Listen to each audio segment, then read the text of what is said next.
impact was a brutal, fleeting explosion of white light followed by a profound, echoing darkness. Task completed, a mechanical, emotionless voice resonated within the void. Absolute obedience verified until the point of death. Initiating transfer protocol. Distributing financial compensation. I didn't feel relief, nor did I feel triumph. I felt only a hollow, lingering exhaustion. The torment was over. The game was finished. But as the darkness began to swirl, shifting into blinding colors, I heard something I hadn't expected. The system's voice returned, carrying a strange, almost curious static. Anomaly detected. Residual emotional tether remains. Proceed with transfer, or expend compensation to witness the immediate aftermath of user 847's termination. Warning, this action is non-refundable. I hesitated. I had spent 3 years breaking my own mind and body to escape them. Why would I want to see what happened next? But a dark, bitter curiosity gnawed at me. I wanted to see the masks fall. I wanted to see if the blood on their hands would finally stain their pristine lives. Expend compensation, I thought into the void. Show me. The darkness shattered like glass, reforming into a hyper-realistic, ghostly projection. I was hovering above the hospital courtyard. Down below, my broken body lay contorted on the pavement. The crimson pool was spreading rapidly, soaking into the pristine white lines of a parking space. Calvin, the scream tore through the air, raw and unhinged. It was Regina. She burst through the ground floor exit doors, stumbling over her own feet. She collapsed next to my body, her designer clothes instantly soaking up the blood. Her hands hovered over me, trembling violently, too terrified to touch the mangled ruin of my head. No, no, no, she babbled, tears streaming down her face, cutting through her perfect makeup. Calvin, please. I'm sorry. I didn't mean it. We were just scared. Wake up. Please wake up. For the first time since she had betrayed me, her grief looked genuine. But it was too late. It was always going to be too late. Mom and Dad spilled out of the doors next. Dad's legs gave out halfway across the courtyard. He fell to his knees on the concrete, staring blankly at my body, his mouth opening and closing without sound. Mom let out a high, thin wail that sounded less human and more like a dying animal before collapsing into a dead faint for the second time that day. Then came Callista and Tyler. They stood a few feet back. Callista's hand was clamped over her mouth, her eyes wide with shock. But Tyler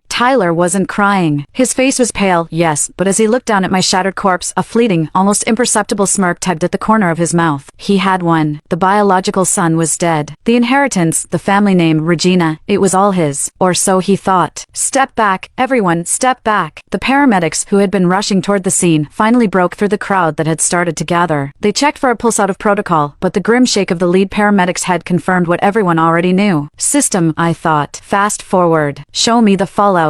The world blurred, spinning rapidly like a fast-forwarded film reel. Days bled into weeks. I watched my own funeral. It was a grand, hypocritical affair. My parents wept openly. Callista stood stoically, leaning on Tyler. Regina wore a black veil, refusing to speak to anyone, her eyes hollow.